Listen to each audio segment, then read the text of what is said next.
গতকাল শুক্রবার ছিল ১৪ই শ্রাবণ, আমাদের জগৎজননী শ্রী শ্রী বর্মার ১৩৩তম জন্মদিবস।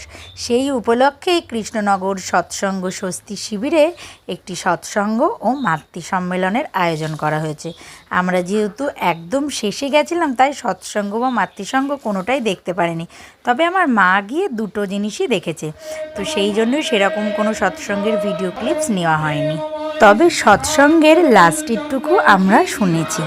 তো প্রথমে তোমরা দেখে নিলে সৎসঙ্গ মন্দিরের যে ঠাকুরটা কী সুন্দর সাজানো হয়েছে, আর তারপর যেখানে সৎসঙ্গ হয়েছে যে এইখানে ঠাকুরটিকে কি অপরূপ যে সাজিয়েছে, সামনে থেকে না দেখলে বোঝা যাবে না, এত সুন্দরভাবে সমস্ত কিছু সাজিয়েছে।